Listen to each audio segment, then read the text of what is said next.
Hello friend, आज हम लोग पढ़ेंगे तंतुओं के परीक्षण में अतकनीकी परीक्षण क्या होता है। देखिएगा, ऐसी कई परीक्षण विधियां हैं जिसमें वस्तु तंतु को पहचानने के लिए कोई विशिष्ट उपकरण की आवश्यकता नहीं होती है। यानी कुछ ऐसी विधियां हैं जिनमें वस्तु तंतु की पहचान हम किसी प्रकार के उपकरण से करते हैं। यद्यपि इन विधियों की कुछ सीमितताएं भी होती हैं, किंतु यह इसलिए उपयोगी मानी गई है कि इन्हें संपन्न कराना क्या होता है, सरल होता है और कुछ स्थितियों में यह शीघ्र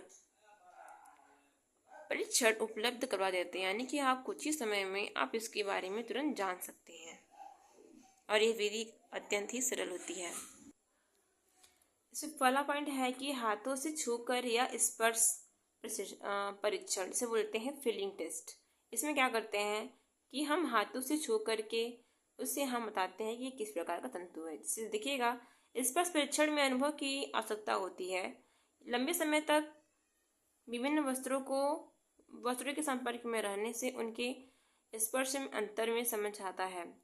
किसी भी वस्त्र को स्पर्श यानी कि छूने से उसके गुणों को जानने हेतु वस्त्र के कोने से उंगलियों को अंगूठे द्वारा थोड़ी देर तक पकड़कर रखना चाहिए।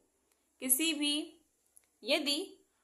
यदि अंगुलियों को गर्म महसूस होता है, अर्थात वह वस्त्र छूने में गर्म लगता है, ठीक है, छूने में गर्म करता है, जबकि यदि ठंडक महसूस होता करता है, अर्थात यह वस्त्र छूने में क्या होता है, शीतल होता है।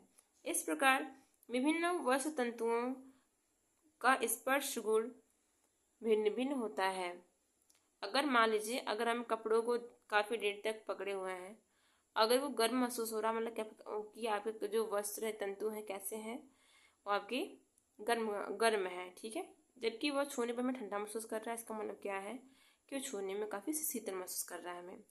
अब देखिए, फर्स्ट जानेंगे सूती कपड़े पहचान कैसे करेंगे। देखिएगा, सूती वस्त्र छूने में शीतल और स्पर्श करने में मुलायम प्रतिष्ठा रहित होते हैं। लिनन के जो कपड़े होते हैं या लिनन वस्त्र छूने में कैसे होते हैं, शीतल व चिकने होते हैं। और ऊन की बात करें तो ऊनी वस्त्र छूने में गर्म प्रतिष्ठा वाले व लचकदार होते हैं। और रेशमी कपड़े की बात करेंगे तो ये छूने में गर्म, नर्म व प्रतिष्ठा वाले होते हैं। रेयान की अगर बात करें तो स्पर्श में शीतल, चिकने, प्रतिष्ठा रहित होते हैं। और एसीटेट की अगर बात करें तो रेयान की अपेक्षा अधिक चिकने, प्रतिस्कंदी व उष्ण होते हैं। ट्राई एसीटेट, यह एसीटेट की अपेक्षा अधिक प्रतिस्कंदी होते हैं। और पॉलिस्टर जो होती है वह नायलॉन की अपेक्षा कड़े होते हैं। इससे स्टेपल वस्त्र ऊन के समान होते हैं।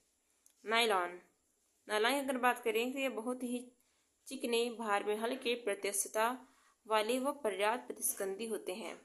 अब बात करें हम एक्रिलिक की तो उनके अपेक्षा भार में हल्के होते हैं और इनका स्पर्श फिसलन वाला व चिकना होता है।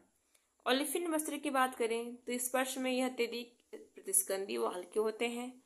और सरण की बात करें तो सरण में क्या होते हैं कि यह भारी, चिकने, प्रतिष्ठा वाले, स्पर्श में प्लास्टिक के समान होते हैं। कांच की बात करें तो कांच के वस्त्र का भारी व चिकने होते हैं। धात्विक की बात करें तो चिकने, समतल व लचीले होते हैं। और रबर की बात करें तो यह भारी व प्रतिस्कंदी होते हैं। अगला पॉइंट हमारा आता है क्या, देखने के द्वारा प्रशिक्षण। यानी इसमें हम क्या करते हैं कि वस्त्रों को देख करके पहचानेंगे कि वस्त्रों के गुण किस प्रकार के हैं। देखिएगा, देखने के द्वारा वस्त्रों के रूप का प्रशिक्षण किया जाता है। यद्यपि इस विधि से तंतु का संगठन ज्ञात नहीं किया जा सकता है, क्योंकि मानव द्वारा तंतु प्राकृतिक तंतुओं से बहुत ही मिलते जुलते बनाए जाते हैं। फिर भी जिन विशेषताओं का अवलोकन हम देख करके कर सकते हैं। फर्स्ट क्या है कि तंतुओं का लंबाई। इसमें क्या होता है कि सूत्र को, यानी जो हमारे सूत्र होते हैं, उसको हम खोल करके उसकी लंबाई का निर्धारण करना चाहिए, ठीक है। कुछ तंतु स्टेपल लंबाई में बनाए जाते हैं, किंतु कुछ क्या होते हैं, फिलामेंट नहीं होते हैं। उदाहरण के लिए सूती व ऊनी वस्त्र हमेशा स्टेपल में ही रहते हैं। अब बात करेंगे कि चमक का अभाव। इसमें क्या होता है, फिर अगला पॉइंट क्या है, यानी कि हम तो अगर कपड़े हैं ना, कपड़े देखेंगे कि कपड़े में चमक किस में ज़्यादा है और किस में कम है। नेक्स्ट पॉइंट आता है हमारा क्या, मुख्य भाग पोत वस्त्र के स्पर्श। यानी कि तंतु कड़ा है या नर्म है, खुरदरा है या फिर चिकना है, गर्म है या ठंडा है, और कड़क है या फिर लोचमय है। यह विशेषता अवलोकन द्वारा ज्ञात हो सकता है, यानी कि देख करके हम इसे ज्ञात कर सकते हैं।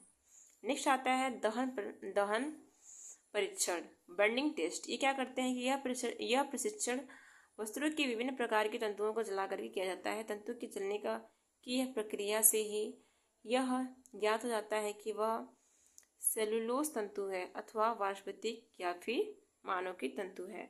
जिस तंतुओं का प्रशिक्षण करना हो उसको अपने हाथों में लेकर के जला करके सावधानी पूर्वक उसका निरीक्षण करना चाहिए।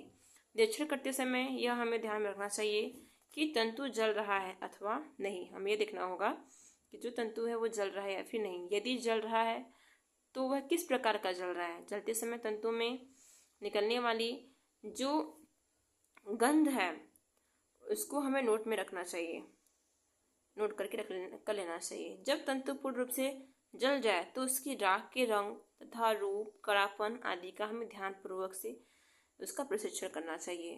फिर कुछ कपड़े मिश्रित तंतुओं से बनाए जाते हैं। ऐसे कपड़ों में ताने और बाने ने स्पष्ट में अंतर दिखाई दे रहा हो तो उन्हें अलग अलग जला करके उनका परीक्षण करना चाहिए। इसके विपरीत यदि एक ही में बहुत अधिक ऐंठन है तो उसकी ऐंठन को खोल करके के उपरांत उस पर परीक्षण करना चाहिए। आजकल बड़े बड़े कारखानों में तंतुओं को पृथक करने का कार्य तथा ट्रेसर द्वारा किया जाता है। आई होप आपको नॉन टेक्निकल टेस्ट समझ में आ गया होगा। इसमें कहने का मतलब ये था, इसमें हम किसी प्रकार की बाह्य उपकरण का प्रयोग न करके बल्कि उसे छू करके, उसे देख करके और उसकी दहन यानी कि उसको जला करके हम तंतुओं का परीक्षण करते हैं। आई होप आपको वीडियो अच्छी लगी हो।